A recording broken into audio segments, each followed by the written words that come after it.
What's up with it? Hello, how are you? I'm doing good, and you? I'm doing good. That's good. Introduce yourself, let the people know who you are.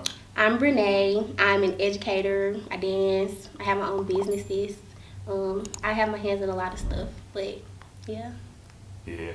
I know I met you all the way back in October, a little minute ago. Yeah, that was a minute ago. Yeah. We'll get into that a little later. But where are you from? I'm from St. Louis, Missouri, the north side, Desoto. How was life growing up for you in St. Louis?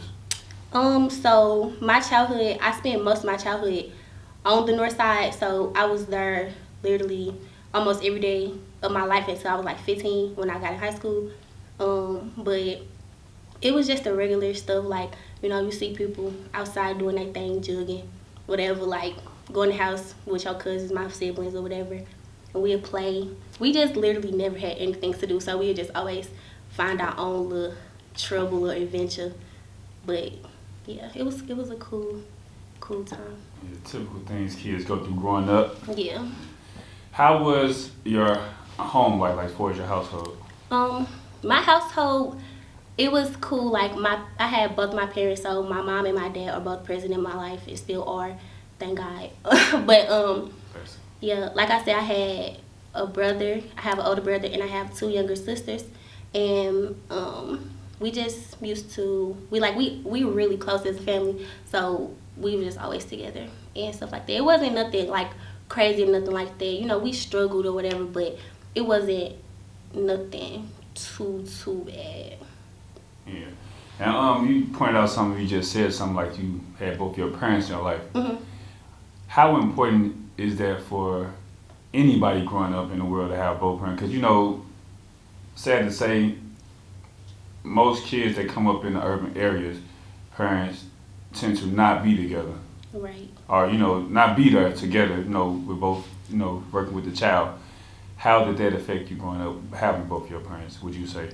I think that it was nice that I had both of my parents, because I feel like if I was missing one or the other, like, it would be very difficult and traumatic. Like, I know people that have grown up without fathers and mothers, and I see how not having that type of presence in their life, like, creates a void.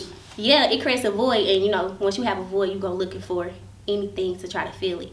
So I'm just grateful that I didn't have to go through that growing up. But it is very important. Like, two-parent households is very important. You need that. Like, that's vital. You need a balance. You need people to just redirect you and each other. Because if you have a mom and not a dad, it's like your mama can't do everything your daddy can. And your daddy definitely don't know how to be no woman and show you that. So Yeah. Hey, that's why I had to highlight that, for real. That's something that's needed in our communities, for sure. Definitely. Now, just digging into your background a little bit, I see that you are currently attending Webster University? Yes. Yeah. Did you go there on a scholarship? Yes, I'm there on a scholarship right now. It's for track and field? No, they don't do athletic scholarships because Okay. it's a Division III school. But I do run track and field for them. But they're not able to give out any money for that. I'm on an academic scholarship. Oh. Yes, I'm very smart. So I got they SUG scholarship, and it's good for 4 years. I graduate next year. Yeah. For real. Well, what did you major in? I'm double majoring in secondary English education and Spanish. So I do speak a second language. I'm fluent. But I want my certification to be able to teach both languages, like English to Spanish learners or Spanish to people that already know English, or whatever the case may be. It's a lot of different routes I could go with that. Yeah. And you also do tutoring with Yes. Brennae the Brand? Yes, my business, Brand. I started that mug December of 2020. I was going through a lot of bullshit. a lot of bullshit. And I got out the shower one day, and I looked myself in the mirror, and the whole vision, literally, I swear to God, all my life, it just was right in front of me. And I said, I have to do that. Like, we need that right now. You know, that's right after the pandemic. Motherfuckers wasn't in school. The kids basically is third grade dropouts. They don't get on the computer. Like, you know, the community that we're in, like, it's a disparity with a whole lot of shit. So the kids don't get technology. They barely got teachers in the districts. I just feel like I had to do something. Especially that's the good moves, like you said, during the pandemic. Yeah. It's not just only during the pandemic, but I'm sure that it's very useful now, like, especially with the kids. Like my son, it was his first year in school, so he During COVID? was During COVID? during COVID. Ooh. So kindergarten, so he came right in straight to virtual. So that's hard on a lot of parents who with their child into their first year, who are not really used to traditional school. So it's put you probably help relieve a lot of parents by adding that assistance for their tutoring and things like that. Yeah. Do you have a certain area that you specialize in? No. Like I literally don't have a limit. I tutor people. You could be 4, you could be 24.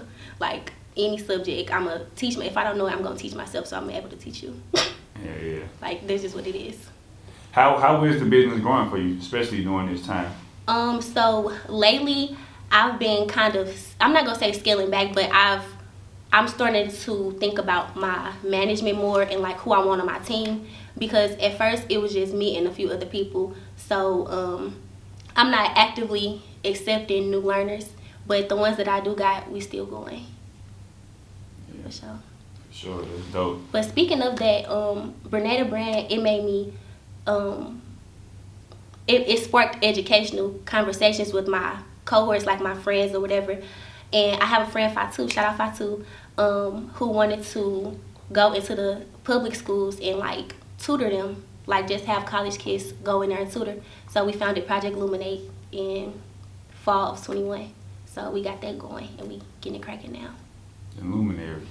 Yes, the luminary. the what the fuck is the people called? The tutors who we got in the classrooms are called luminaries. Like, okay. I call them that.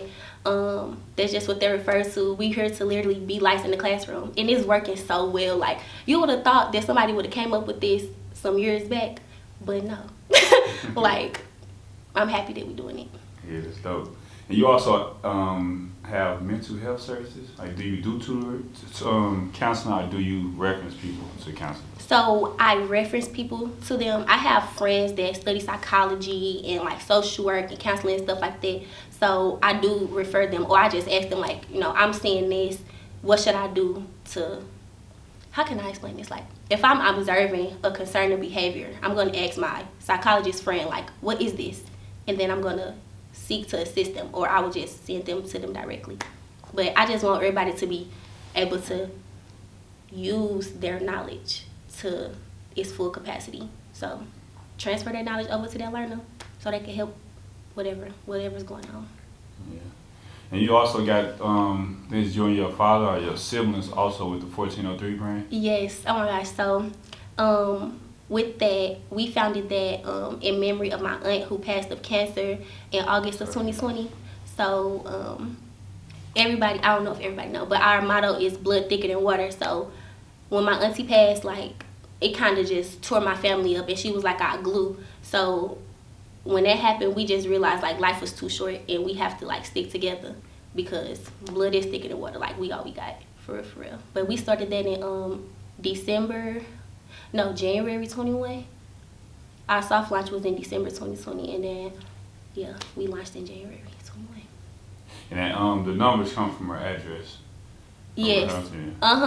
She lived in 1403. That was her house. Like, she owned that house. My auntie had that house when she was 18 years old. Wow. Yes, it took the whole family in, literally, like the mama, for her siblings, her auntie kids. Like, it was like. Yeah, definitely. Like, my aunt passed December 2020. Oh. So yeah, it was because of COVID complications. I definitely can relate to that feeling that happens. Someone who that's exactly what she did, kept the family. It's like the glue to the family. Yeah. Since then, it's been like. We find hard to keep our like livelihood as a family, because we have experienced 3 deaths within 2 years, and they was all like the people that like our OGs. So it's like we really just taking it day by day and just trying to be closer, I feel like. Got to. Yeah. Now, everybody want to be an entrepreneur, but people don't talk about, like, the other side, all the hard work you got to put in. Man. What are some challenges that you face, when it comes to being an entrepreneur? Okay, first and foremost, I would say people wasting my time. Like, as an entrepreneur, like you ever heard the saying like it's a thin line between a salesman and a con artist? Okay. My entrepreneurship stems out of wanting to help people. So if I'm extending my help to you and you like, oh yeah, I want to do that, and you don't want to do it, why even string me along to gather my resources and all my team to come help you, and you don't even want to be here? Like, you don't even want to come and put the work in or even apply yourself. Man. That's just with the network marketing. Like that's a whole different monster, a whole different world. It's not really a monster, it's a great industry, but yeah. But as far as like my businesses, my other businesses, my clothing line and my tutoring services, that take a lot of work. Like, you gotta be ready to think about stuff that you never even thought about. Like, you gotta think about every detail. I be feeling like I need a freaking personal assistant sometimes, but it is a lot. It's time consuming, I'm not gonna lie, but it's worth it because my network is expanding. So it would say your net worth is your network, something like that. Yeah, vice versa. Your network is your network. Yeah. So like, it's basically like the more people you know, the more money you gonna make. Yeah. Because duh. For real.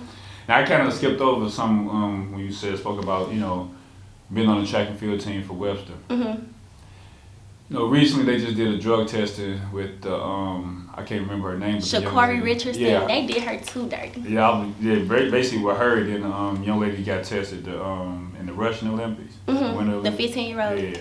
But you see how they try to, how they did it. I don't say they tried, just say how they did it, where they allowed her to still participate, but with Sha'Carri, they did withdraw her from out the Olympics. Mm-hmm. They say for a month, but it still ultimately affected her, where they weren't able to meet her runs.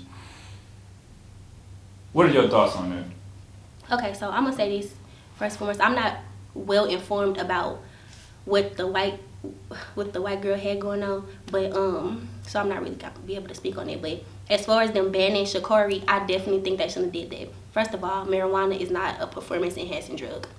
If anything, I feel like it maybe slow you down.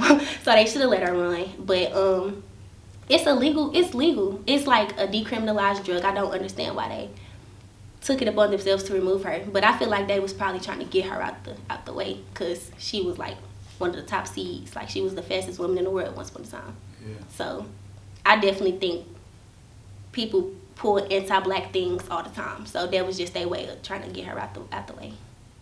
Like you said, I don't know the whole situation for real, but I definitely think it's something that they need to look into when it comes to their policies to avoid, controversial situations like this. Yeah, for sure. Because, like I said, it ain't a performance. It's not like she was on steroids or nothing. She wasn't even doing crack. Like, she was just chilling. On the other foot, allegedly there was the other girl's situation where it was a performance. It was a performance enhancement drug, because they still allow her to perform. But she's also underage, so it's not like you can really put the iron fist down on no kids. You know what that's I mean? That's how they worded it also. Yeah, so I completely understand that side, because she is she's a little ass girl. She 15, like, you can't really. Yeah, I don't know. But I don't know, because it's like, it's still not fair either way it go. Yeah, like, either way, because they still, they think, like I said, they don't want to, bring stress to her life because she was a young lady, but at the same time, Sha'Carri was going through, situation where her mom just passed. Oh, right. So she was just probably using it as a coping mechanism. But people don't look at other people like human beings. They just be like, oh, you did this bad. You got to go. Yeah. That's sad.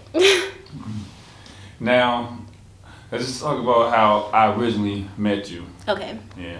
I met you at a night out. Yeah. At the club. Mm-hmm.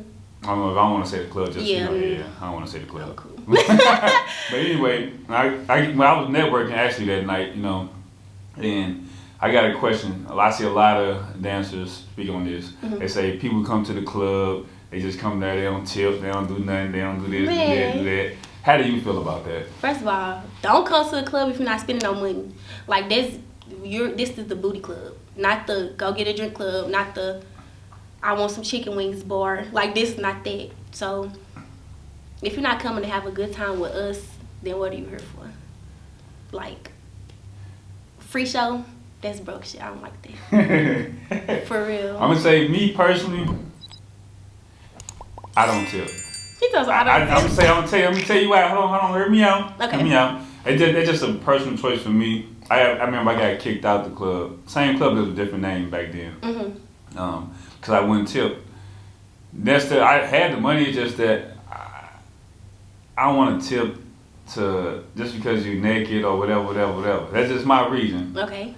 My friends want me to go on my birthday, whatever the case. But anyway, my thing is, let's say how I deal with you. I wanted to tip. Don't get me wrong.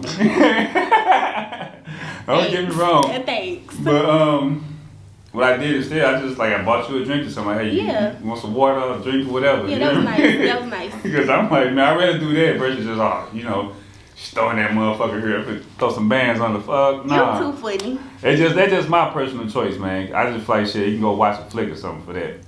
Like you said, also, it's a place of employment for some, for they can make their money. So I can understand that reason of why you be frustrated with somebody just coming there looking. Yeah. I ain't buying no drinks. I bought drinks, you hear me? I bought myself a lot of drinks, tipped the bartender, you hear me? That's what's up. Like you spending money, but it's like the dancers, like it's the strip club. The first word is strip. Yeah. The strippers are there. Like that's the main attraction, but I see what you saying. Yeah, but at the same time, my reason for going out that night was to network, just to, for my brand views from Orange County, 'cause I want to interview more dancers. Okay. So that's my whole purpose of going out that night. But I don't really do strip clubs. So I went kind of early. I probably left a little later than what I said I was once the liquor kicked in. Man. But yeah, it was a lot going on that night. They had like a little show. Was that when? I can't remember the dude, with the bed and shit. Yeah. Oh my God, I remember that shit. Oh my God, that was a mess. So I remember just standing off to the side and talking to you. We just having a conversation, and you was watching the show like I was, and the other dancers, not all of them, but a few of them, they just going a little too hard. I remember you sitting there like, man, they doing too much. They ain't enough money. He probably had like $400. They going. He did not have no more than $5. I'm telling you. That's. So basically, I'm gonna ask you another question: Is this something that kind of you do as a side hustle, to kind of fund your brand, fund your businesses? So, to speak on that, this gonna sound weird, but I always knew that I wanted to dance, like, before I started dancing. Because I'm a dancer, I can move, I know how to work the pole, all that, like, that stuff came natural to me. But it does fund my other businesses, like, for sure, that's definitely a reason why I started. You just need that surplus, like, the extra money, because we all know entrepreneurship is not a constant type of thing, you know what I mean? The money not gonna always be constant. It's gonna be days where you up and it's gonna be days where you down. So you gotta have something else coming in as well. Most definitely. Yeah. And also, you said like you like to dance, basically. Yes. Pole dancing, that's a technique, man. That's just not something you can just hop up there and do. You gotta be fit, basically, to do that. Basically. Do you practice sometimes just for the workout purposes? When I'm going to pole dance, I don't ever be like, this, I want to work out. Like, I'm here to dance. I don't ever just do it for conditioning purposes, because I already work out so much on my free time. I don't really go in there with that mindset. So that they have fun. Yes, it's pure entertainment, pure just being free, all that. Like, that atmosphere is kind of sketchy at times. How long have you been dancing? I've been dancing for a year. It hasn't been consistent at all. Like, I went dancing one time, never went back for like a minute, and then I started dancing a little bit more after that. But it was never like that was something I was doing all the time. I go every so often. So, yeah. Within that year of you dancing, have you ever, I guess, encountered anything weird or creepy? Because that's just like a lot of people come there with the creep mindset. Definitely. Like, them niggas in there just be so weird, and you gotta just keep your mask on and keep your composure together, because they gonna try you. Like, I remember I was out of town, and this man, I'm talking to him, I'm doing my thing, and he asked me, do I do privates? I do privates. I don't fucking nerd, of course, but I dance for you because there's more money in the private room anyway. This man asked me, can he stick his face in my ass? I was like, no, and I'ma leave. Like, no. And then they be wanting you to be so much younger than what you is. Like, that's weird as hell too. Like, what you mean? Like, I'll be like, okay, I'm this age, but they want to be 18. You know what I mean? Like, oh, I wish it was 18 or something like that. Like, that sounds like some pedophile. Predatory. Yeah, definitely predatory as fuck. Like, it's always weird shit going on. And then the girls weird too, because how can I say this? Like, I feel like the girls that go in there sometimes are like low vibrating girls. Like, they don't really have much sense or stuff to live for. So when I'm around that type of stuff, it kind of just be like, it's weird, because I got a whole bunch of other stuff going on, you know what I'm saying? And when people be reacting and acting crazy over little stuff, I be like, not my crowd, for real. Yeah, that's how I kind of got the vibe when you sitting back watching the show that night. Yeah, because I'm not finna do all that for no $30. Especially if it was a bunch of women up there, so they splitting it. Exactly. Y'all finna get $30 a piece. I'm cool. I just catch my cut somewhere else. Oh, definitely. I say you definitely, I'm sure you probably drawing a lot of attention. You definitely caught my attention. I'm like, damn, you know. Thank you. But yeah, that club was nice. Like, my first time ever going, I went on an amateur night. That was the most money I ever made up in there. Like, they was fucking with me. Like, man, I like that's what made me go back, because I'm like, okay, this cool, but it just got real bad real fast. Yeah. Real fast. I ended up fighting up in there and everything. Damn. Yes. Was it over like money and yes, stuff like that? Over money. Like, not trying to be just I be trying to be the bigger person in situations, but like, you can't be the bigger person because people still gonna try you, so you just gotta do that. It was real stupid. I feel stupid even talking about it, but definitely. Yeah, then I'll say this, like you said earlier, a lot of people come in there, this is their life. They don't have nothing else going on outside of this, so right. They dependent on this. And like you said, a lot of people, low vibrating people, women who dance, or men too, this is male strippers, not at their club, but yeah. still though, a lot of low vibrations that's going around in there, so most people come in there, they just turn up, whatever. They don't have anything going outside of that. And then, they don't have a good relationship with their parents, or like more so like their father. Like, I'm sure that you have an excellent relationship with your father. Yeah. And it's probably like, even though you do what you do, you still have some dignity about yourself when you in that establishment. Right.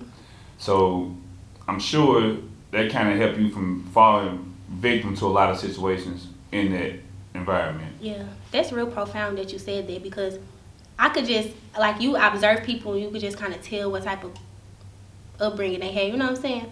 So it be sad to see all that shit going on, but like, we out here for the same thing. I don't really associate myself with all that crazy stuff, but yeah,